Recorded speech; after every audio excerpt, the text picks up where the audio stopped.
Bab 175. Kakak seperguruan. Pupil mata warrior menyusut dan tidak berani menebas wanita di depannya itu lagi karena dia merasakan sebuah energi serangan yang menyerang dari belakangnya. Dia melonggarkan tangannya dan pedang roh ungu terlepas. Mata wanita memelotot, namun pedang roh ungu yang bagaikan petir itu tidak memutuskan lehernya, hanya menempel dengan erat di lehernya saja. Warrior memutarkan badan dan mengepalkan tangan kanannya serta memukul ke depan. Brak! Warrior terbang terbalik, dia melihat dengan jelas penampilan lawannya saat berada di udara. Lawannya merupakan orang tua yang berambut putih dan mengenakan jubah panjang master rune berwarna hitam. Tidak ada lencana di tubuhnya dan tidak dapat mengetahui tingkatnya. Saat ini, orang tua tersebut sedang menatapnya dengan kejam. Setelah memundurkan warrior dengan satu serangan, orang tua menghentakkan kakinya satu langkah ke depan, mengepalkan tangan kanannya dan bersiap untuk kembali menyerang warrior. Di saat itu juga, warrior yang telah mendarat berkata dengan nada dingin, "Orang tua, jika kamu menyerang lagi, aku akan membunuh wanita tersebut." Kekuatan orang tua di depannya jelas bukan sesuatu yang dapat dia lawan sekarang, karena tubuhnya sekarang telah kewalahan dan napasnya tidak berjalan dengan baik. Orang tua di depannya kemungkinan besar merupakan petarung alam bangsawan. Mendengar ucapannya, orang tua menghentikan gerakan tangannya. Dia menatap ke arah wanita dan melihat pedang roh ungu yang menempel dengan erat di leher wanita. Orang tua mengerutkan keningnya, dia menoleh dan menatap warrior lalu berkata, "Jurus pengendalian pedang yang sangat luar biasa, apakah kamu murid sekte pedang?" "Bukan." Warrior juga mengerutkan keningnya, mengapa gurunya masih belum datang? Dia bukanlah manusia yang tidak berakal, dia berani bertindak begitu sombong di depan pintu perserikatan Master Rune karena Sandi. Saat ini, masalah semakin besar, jika Sandi masih tetap tidak keluar, apakah dia benar-benar harus bertarung dengan orang tua di depannya yang kemungkinan besar merupakan alam bangsawan itu? Ketika orang tua ingin mengatakan sesuatu, tiba-tiba, dia melihat sekeliling dan berteriak dengan keras, "Segera pergi dari sini.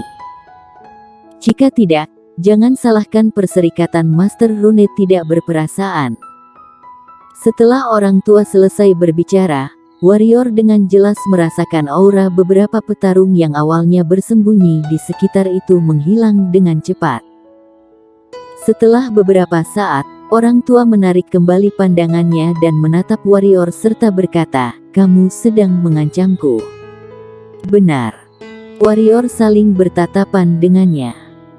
Meskipun pihak lawan kemungkinan besar merupakan petarung alam bangsawan, namun dia tidak takut, paling tidak melarikan diri saja. Orang tua itu menyipitkan matanya dan matanya memancarkan cahaya dingin. Tiba-tiba, dia melihat sekilas pemuda yang telah pingsan berbaring di tanah, kemudian melihat wanita di sampingnya dengan pedang roh ungu yang menempel erat di lehernya, dan akhirnya dia menatap warrior serta berkata, "Bocah, kamu merupakan Master Rune, seharusnya memiliki guru. Namun, aku beritahu kepadamu. Hari ini, kamu dan juga gurumu akan hilang nyawa. Kedua orang ini bukanlah orang yang dapat kamu ganggu." "Benarkah?" Warrior berkata, "Guruku adalah Sandi, apakah aku akan kehilangan nyawa?" Adanya sumber yang kuat, tentu saja dia harus memanfaatkannya. Dia bukanlah manusia yang keras kepala akan aturan yang usang. "Gurumu adalah Sandi." Orang tua mengerutkan keningnya dan berkata, "Lelucon apa yang sedang kamu katakan? Bukankah Sandi si lelaki tua itu hanya memiliki Bona si gadis penyihir kecil saja? Sejak kapan dia bertambah seorang murid?" "Bocah, aku beritahu kepadamu, jika Sandi si lelaki tua itu mengetahui bahwa kamu berani berpura-pura menjadi muridnya, dia akan melepaskan kulit tubuhmu.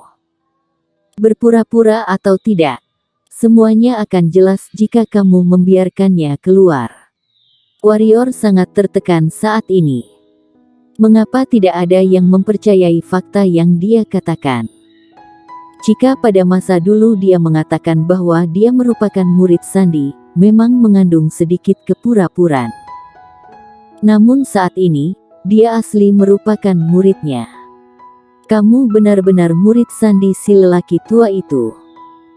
Melihat ekspresi Warrior, orang tua bertanya dengan mengerutkan keningnya, karena menurutnya ucapan pemuda di depannya itu tidak seperti sesuatu yang palsu.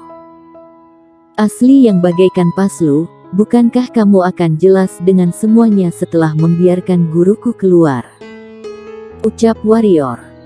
Orang tua menggelengkan kepala dan berkata, dia tidak dapat keluar untuk saat ini. Dia sedang rapat dengan beberapa orang tua yang lain. Lepaskan wanita tersebut terlebih dahulu dan aku akan membawamu pergi menjumpainya setelah selesai rapat. Melepaskannya. Warrior menggelengkan kepala dan berkata, "Senior, mohon jangan bercanda lagi.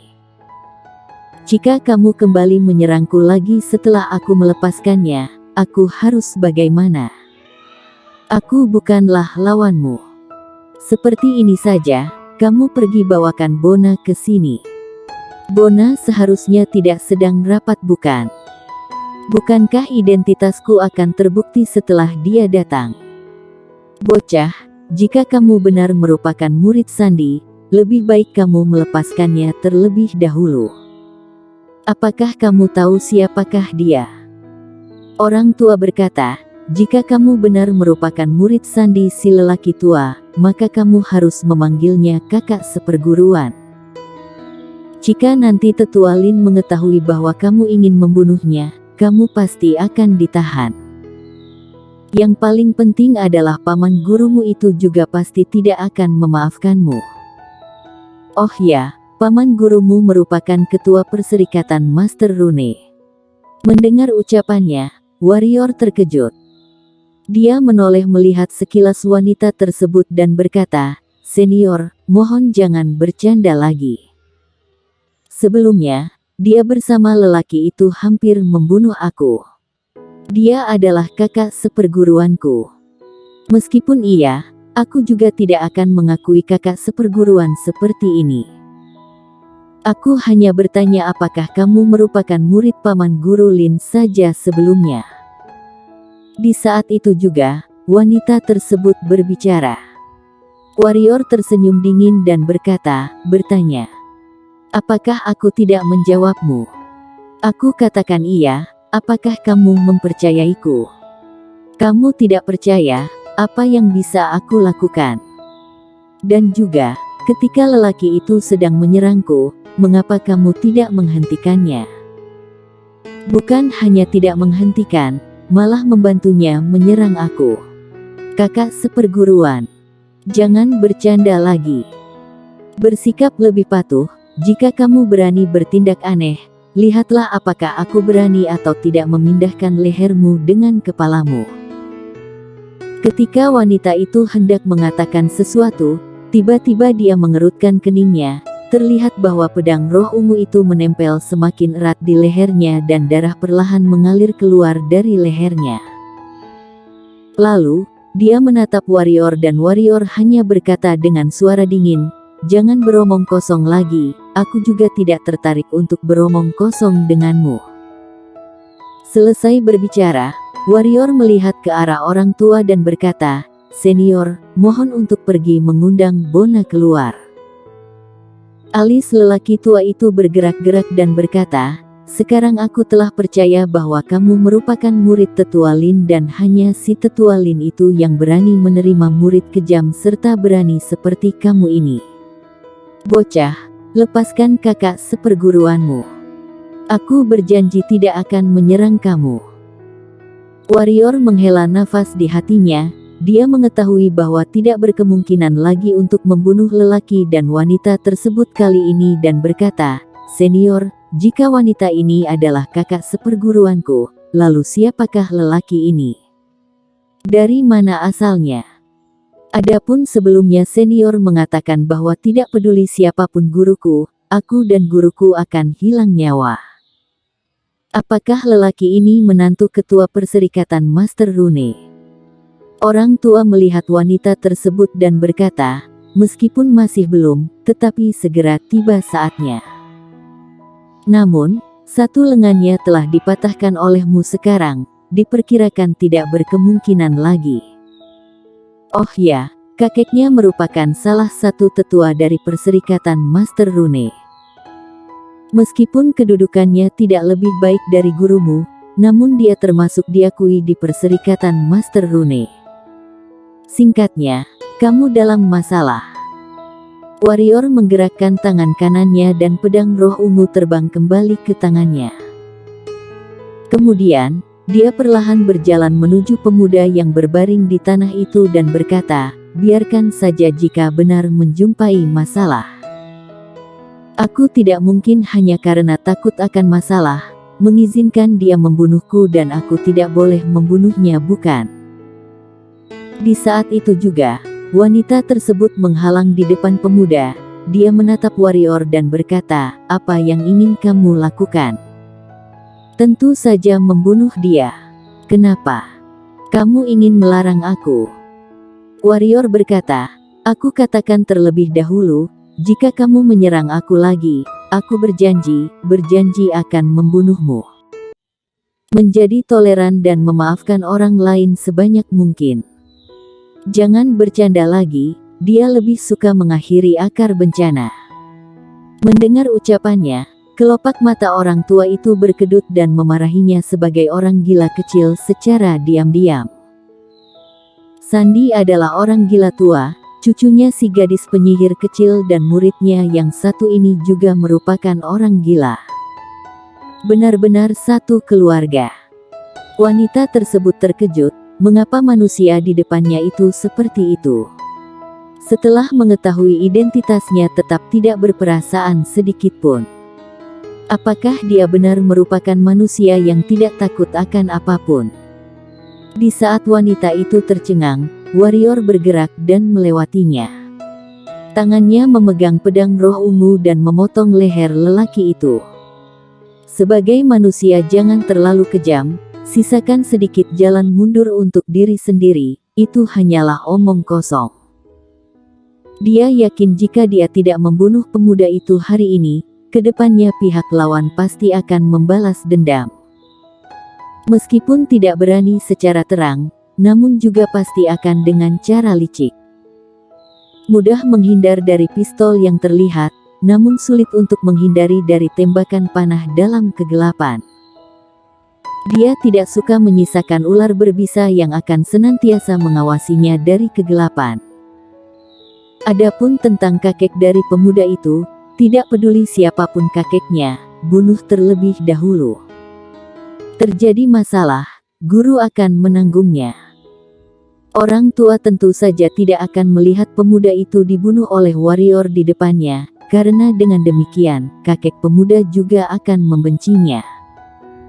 Meskipun dia tidak takut, namun benar-benar tidak perlu bertambah seorang musuh. Oleh karena itu, tusukan pedang warrior itu tetap tidak berhasil karena orang tua muncul di depan pemuda.